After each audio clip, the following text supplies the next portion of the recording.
Elizabeth Chappell, a lifelong entrepreneur who finally found my niche. After years of new ideas and jumping from business to business, I figured out how to turn a craft into a successful career. In 2016, I started a monthly subscription box for quilters. That little startup has grown into a thriving, multiple six-figure business that I am so proud of. As a published author, designer of fabrics and patterns being sold throughout the world, my favorite thing to do is to teach others how to grow a career of their dreams. Each week, you'll hear from me or from other guests who are creative entrepreneurs, so you can learn exactly what to do and what not to do to grow a career that's more rewarding and successful than you ever thought possible. If you're ready to turn your craft into a career that you love, I am so excited you're here. Welcome to the Craft to Career podcast. Well, listeners, this is such a fun episode for me to do today. There is a brand new book coming out. I don't know if you've heard about it, but if you're a quilter, you most likely have. The book is called Stitched, and it's by Eli McCann. And when I heard about this book, I was thrilled, but then I keep hearing a little bit more about it and a little bit more. And people who've read the sneak preview are loving it. So I reached out to Eli and said, would you be interested in coming and talking about your book, about being an author? And he said, I would love to. So you are in for a treat. And September 8th, the book is going to be available, which we're going to love. I just cannot wait. So let's dive in and let me introduce you to Eli McCann. And listeners, if you haven't left a review yet, take this minute, just go ahead and pause and leave a review for the podcast. It will help others to find the podcast, and it helps to get amazing guests like Eli on the podcast. Well, Eli, thank you so much for being here on the Craft to Career podcast. For our listeners, can you introduce who you are and what you do? Hi, thank you so much for having me. I am so thrilled to be here, desperate to be here because I love attention. My name is Eli McCann. I am a lawyer and writer based out of Salt Lake City, Utah. I write a humor column for the Salt Lake Tribune where I write about my life with my husband and our toddler and our two dogs. And so I've been an essayist and humorist for a number of years. And I am just about to publish my very first novel, which is called Stitched, which comes out on September 8th. Okay, awesome. I am curious to hear, how did you get into being a humor columnist? Like, how does one do that? I sort of fell into it backwards, I guess. But I was a blogger back in the day. I still write at my website at justgetstranger.com. But in like 2008, I started this blog where I would just kind of write about what I was up to. And mostly it was just my family that was reading it. And around 2011, I posted something that it was my first time ever going viral on the internet. And so a lot of people started seeing my website. And so since about 2011, I've been writing humor essays for kind of a large audience on the internet. And in 2022, the Salt Lake Tribune, which is the big newspaper in my state, reached out to me and said, our humor columnist has retired and we're looking for somebody. Would you be interested in writing a monthly humor column for us? And so that's how I got that gig. And it's been really fun. Okay, cool. So you are a lawyer. Like, have you always loved, what was your undergrad degree in English literature or what? Like, how did this love of writing collide with being a lawyer? Yeah, my undergrad degree was history, and I chose a history degree knowing that I wanted to go to law school and knowing that my strongest academic strength was writing. I always really loved to write, and anytime I took a class where writing was a big requirement in the class, that I tended to excel in those kinds of classes. And so I chose a history major for that reason. I thought, okay, I can do really well in this major, get a good GPA, and then go to a good law school. But I was always a kid who loved to write. When I was 8 years old in second grade, I remember like my teachers would tell my parents at parent-teacher conference, like he's really distracted. He just sort of sits at his desk and just scribbles down in his notebook all day. And I was always writing these little stories, and that was just something that I really loved to do. I just always kind of took to it. Oh, that's fascinating. Okay. I mean, my undergrad was in English literature and I love writing, but have you written books before Stitch? Did you say, is this your first book? This is my first novel. And so actually earlier this year, I published a book of my humor columns that I've written for the newspaper. And so that came out in February. So that was technically my first book that I published. But this is my first novel. I had never tried fiction before until writing Stitched. Wow. So I heard someone say this is a Cinderella story, and in a way it kind of is because it's your first novel and it's gotten so much coverage. I mean, I was like, well, how do I get this book? How do I get this book? It's not even ready yet, you know? So what has made it like just explode? It has been, Elizabeth, this has been such a fascinating story, and it's been so fun and gratifying. So, what happened was I got this idea a few years ago. It was actually my husband's idea to write a book about older quilters preparing for a competition against their bitter rivals, which is another group of older quilters. And we got this idea because my mom is a quilter. She's been in this quilting group that she's had for over 40 years. It's called Common Threads. And, I grew up under a quilting frame. It was like quilting was a big part of our house. And a few years ago, over dinner, my mom just started telling us about all of this drama that was happening in the quilting community. And after dinner, my husband said, you really should write a book about this. It'd be so interesting. And so I ended up writing this book, and I pitched it to publishers for like a year across the country. And I kept getting the same feedback over and over again from publishers, which was, we really like your voice. We like the story. It's interesting. It's funny. But it would be really hard for us to market a book about older women. Do you think that you could write it, rewrite it and write it to be women in their 30s and write romance into it and that sort of thing? And I was so frustrated and confused by that feedback because I thought, well, that's not the book that I wanted to write. I specifically wanted to write a book about older women who had been quilting together for decades and what those relationships look like. And I think they're worth examining, and I think they're interesting. And so I didn't want to make those changes. And so I just kept looking and looking for a publisher.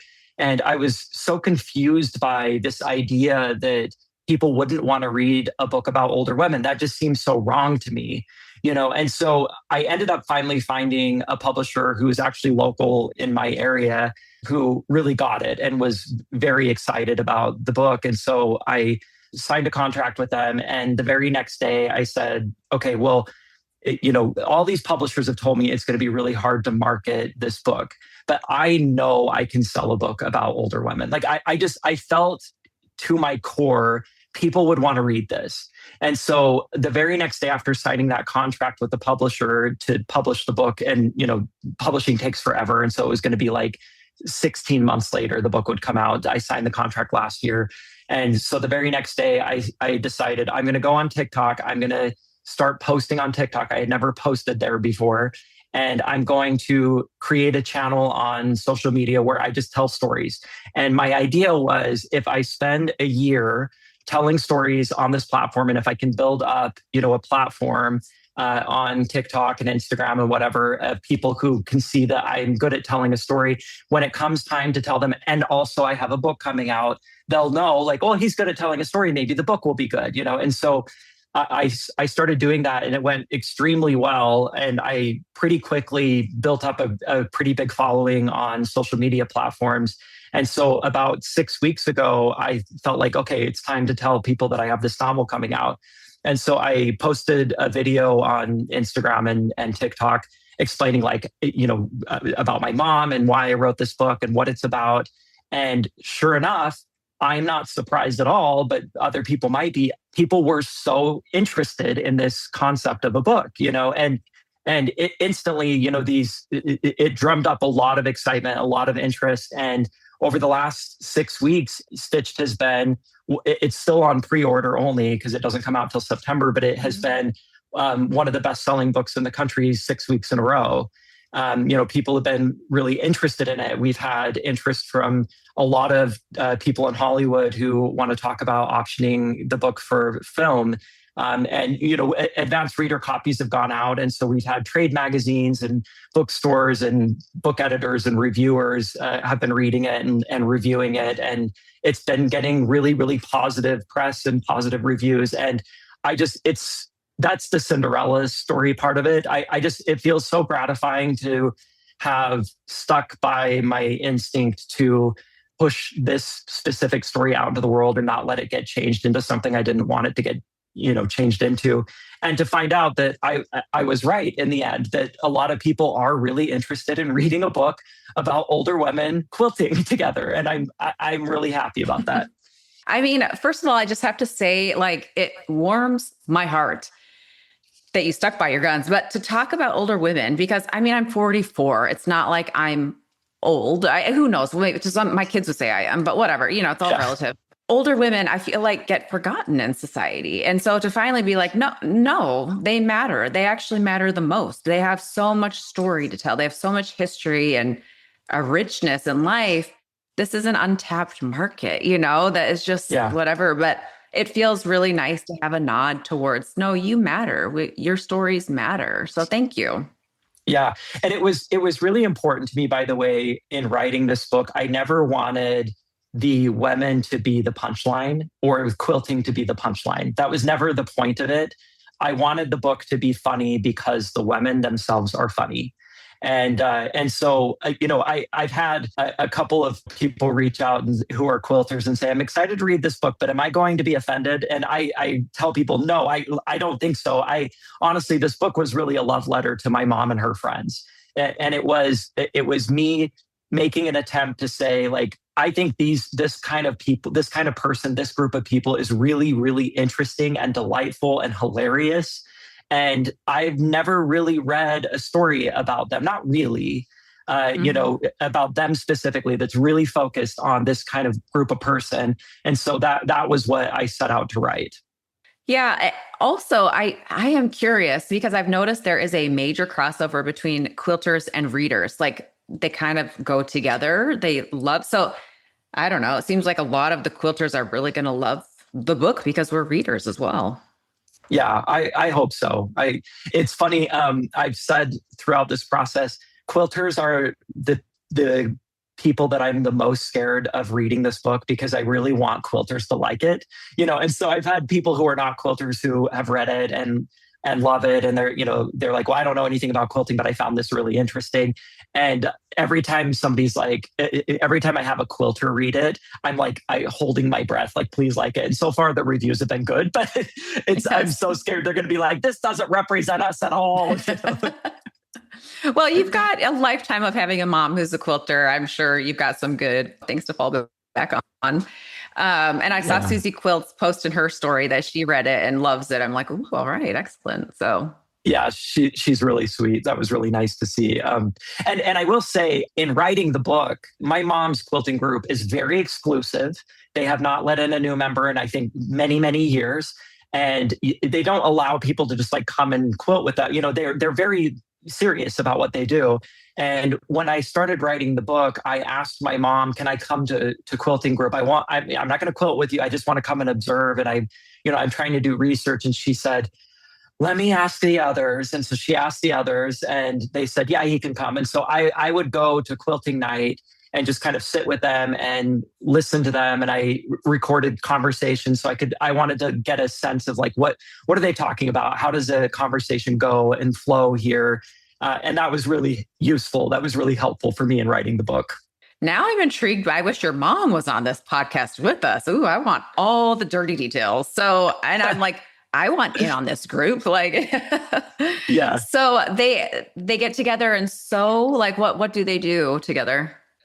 Yeah, I mean, so sort of depends on what's going on in their lives and their creative lives and so forth. But a lot of times, they're just getting together on an evening, like weekly, and they get together. And a lot of times they're just working on their own personal projects and they're sort of helping each other out and giving advice and feedback or whatever. And then periodically they're getting ready for a quilt show or some kind of competition and they're making a quilt together. My biggest memories of my childhood is my mom and her friends, this quilt group 30, 40 years ago. I'm 42. I'm just about your age. But like in the 80s and 90s, I remember them all sitting around the quilt and hand quilting. They would enter competitions or quilt shows where hand quilting was a requirement. You had to hand quilt. And that would take forever because they were meticulous about it, and they were designing this decorative stitch that they were trying to make consistent across the quilt. And I just remember them all sitting around it and kind of folding it over the boards and quilting. And my little sister and I would just be under the quilt, like playing, and all their legs were around us. And we just see the needles coming up and down, and they're all just kind of chatting and gapping over each other. And those are some of the most vivid memories of my childhood. It's funny. My mom was a quilter too, and I have similar memories of. She didn't have quite the group though. This sounds like a really unique common threads group. So can you share a little bit of the real life drama that you've heard is happening in the quilting community? Yeah. So when a few years ago, when my mom over dinner, she, suddenly said to us, there's a lot of drama going on in the quilting community right now. And so we asked her, my mom's in her 70s. She's this really adorable, sweet woman. And we started asking her, like, well, what's going on in the quilting community? And it was, honestly, it was nothing all that salacious, but it was so interesting to us and humorous to us that, like, the way my mom talked about it, it was like so serious, and which, like, if you've ever had a hobby, I certainly have plenty of hobbies. Everything feels really serious when you care about your hobby. And it was interesting from an outsider's perspective to be like, I'm not a quilter, but like she is talking about this, like she is in this. And it was so fun to hear her kind of passionately talk about it. But she talked about, well, there was this competition recently and hand quilting was a requirement for the stitching. And we could all tell, everybody could tell that this one group did not do they didn't hand quilt, and they got in trouble, and there was disqualification over XYZ. And she talked about how a lot of quilters are very territorial about their own process and how they do things, and because they want to win competitions, they want to win first place, they want to win whatever, and so they're very territorial. And she said in particular, and this has always stood out to me for the last several years, she said the Australians in particular can be extremely territorial about their process. And it wasn't, she didn't even say it like it was a dig at them. It was sort of just like, this is just kind of how it is. Like, there are a lot of really talented Australian quilters, but if you reach out to them and ask them how they did something, they might be cagey with you because they don't want to just share all of their ideas, And it was sort of that kind of thing. And, talking with her and other quilters in writing this book about quilting groups falling apart because, people aren't getting along or they have different ideas.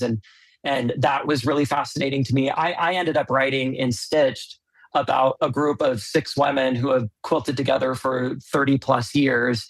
And they have, their different relationships with each other within this group. And some of them don't see eye to eye with each other. And some of them don't get along with each other as well as they get along with others.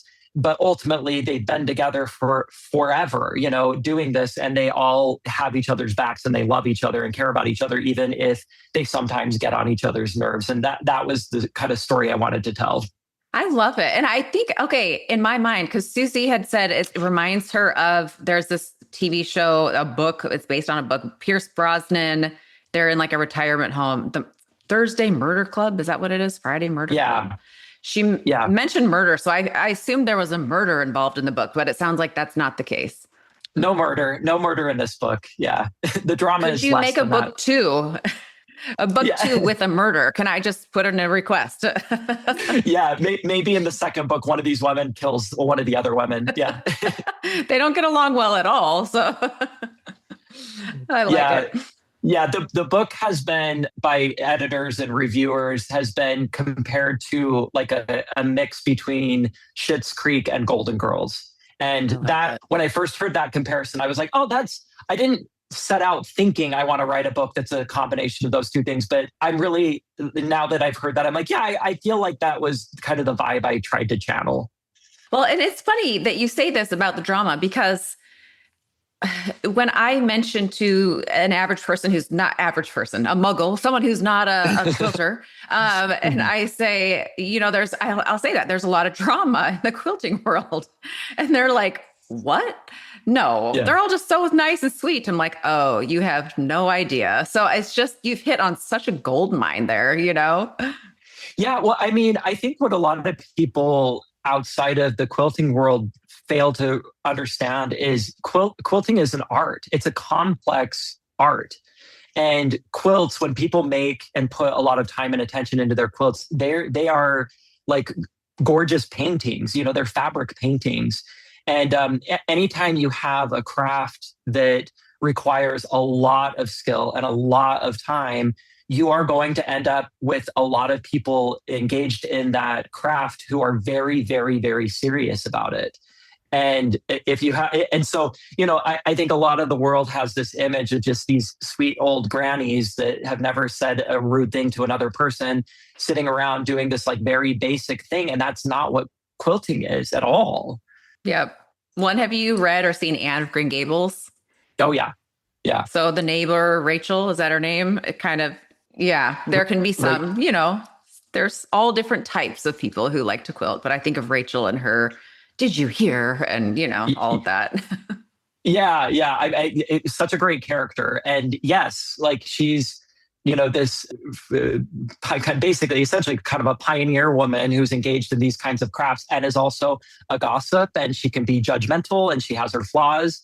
And I think sometimes we don't let this idea percolate very well that like older women can also have flaws and they're worth exploring and examining. And, in Stitched, I tried to write these 6 women with 6 distinctive personalities, and they're all interesting in their own right. And they all have their flaws. These are not perfect people, and they, their personalities butt up against one another. And just like in any friend group, sometimes they don't get along. And, I never wanted to write a book that sort of glossed over or sanitized what that world looks like, because these are people who have real feelings and real histories and real problems in their lives, and they're worth, again, examining. Well, and I love the idea that because we are all flawed, but we're all still lovable. So to have these people who are not just one dimensional, not just because you're flawed, you're worth tossing out and you're evil, but like we're flawed and we're lovable. So I like that idea. Yeah. Yeah. I am curious, how has your mom and their group, have they read the book and what did they think about it? My mom has read the book. She liked it. She said, "I wish you didn't swear so much because there is some language." And but she liked it. And my mom did say, and this was the best thing that I could have heard her say. She said, "Yeah, these feel like my friends. These feel like people I know." And that was really good. The rest of her group has not yet read it. I will be delivering copies to them at Quilting Night in September, and I'm very excited to do that and get their feedback. That's fun. I kind of want you to record that so we can all participate and view that, but you decide. Okay. Think about it. Do you plan to do any like book tours or readings or anything like that? Yeah, so I'm currently building out the fall schedule. I have a few events in New York and Connecticut in September and November. I will be going to Chicago, I think in January. That one's a little bit later. I am doing an event in Portland at Powell's on September 28th, and a couple of other smaller events around that time in the Pacific Northwest. I live in Utah, and so I have a bunch of events planned for Utah. And so we're sort of building that out right now, but it looks like it's going to be a pretty busy fall book tour. And it's really fun. I've had quilting stores, fabric stores reach out and ask if they could carry the book and host events. And so the events I'm doing in Connecticut, for example, are with a couple of quilting stores in Connecticut called Cotton Candy Fabrics. Oh, that's cute. I will throw out, there is a big event in the quilting world, fiber world. It's called H+H Americas. They have one in Houston in this fall and then every Chicago in the spring. But if you can go, I'd love to meet you there and see you there. But they always have speakers from all over. So I'll check it out. Yeah. So, okay, September 8th. Can we get the book a pre-order now? Where's the best place to get it? Yeah, you can pre-order it now. I recorded an audiobook that is not yet available for pre-order, but I'm hoping it will be sometime in August. But the audiobook The physical book, the ebook, they're all slated to come out on the same day, September 8th. You can pre-order the audio book, or excuse me, the physical book or the ebook now, pretty much anywhere you like to order books. Barnes and Noble, Amazon are easy ways to get it. I like to push people to call your local bookstore that you love and ask and order it through them, just to support your local bookstore. Another great way to support local bookstores is to order it through bookshop.org, which is sort of the biggest competitor to Amazon. And Bookshop supports and sources their books through local indie bookstores. And so that's a great way to get it. You can order it directly through my publisher, Torrey House Press. If you order it through my publisher, it will be a signed copy.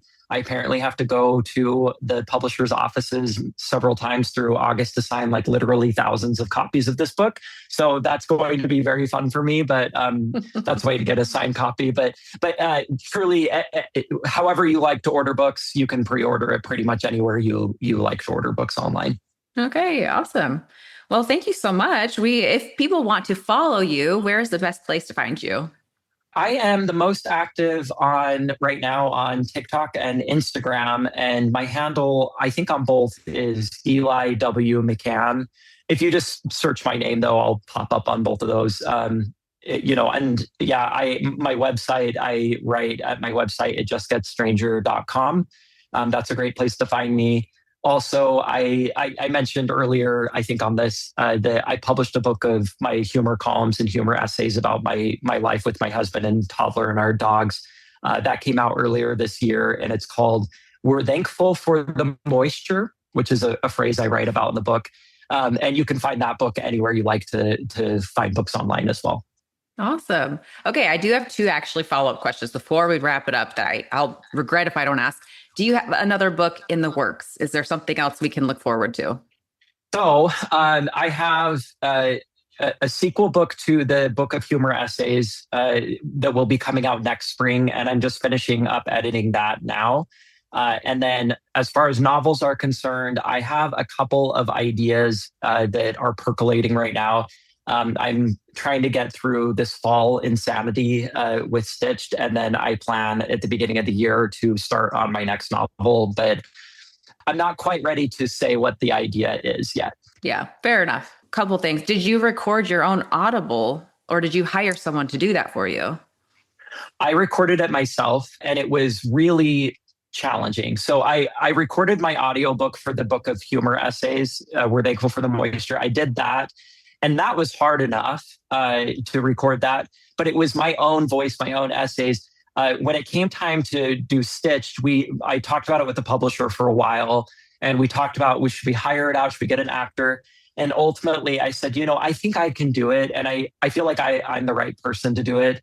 And so I ended up recording it. It was really challenging because, I wanted all of these people to have distinctive speaking styles and voices. And this is a very dialogue heavy book. And there are a lot of scenes of all of them kind of rapid paced talking over each other and interrupting each other. And it took me quite a lot of time, but I got it done. And I will probably never go back and listen to it myself again because I'm sure I would just like cringe and be so embarrassed. But I'm really happy with how it turned out. Okay, awesome. And then I am so curious from an author standpoint, is it better for you if we buy the physical copy? Do you get paid more for a physical copy? Do you get paid the same for an Audible download? Like, how does that work? As we want to support authors, what should we do? I don't know in a general sense. This might vary from author to author based on their publishing contract. Essentially, the way my contract works out, it all kind of evens out. And so however you like to consume books, just get it that way. And it's pretty much the same for me. Okay. I'm an Audible listener, so that is a relief. Every time I get it, I'm like, should I be getting the physical book? Like, what should I do? So yeah, I think with Audible, it really varies based on the author. I think usually when an author records their own audiobook, they get a bigger margin of the proceeds for those. But in my case, truly, like it all kind of evens out. So however you like to get a book is great for me. Awesome. Well, I cannot wait for September 8th. This has been highly anticipated in the quilting world and beyond. So congratulations and thank you for being here on the podcast. Thank you, Elizabeth. I really appreciate it. And yeah, thanks for having me. And I really appreciate the time.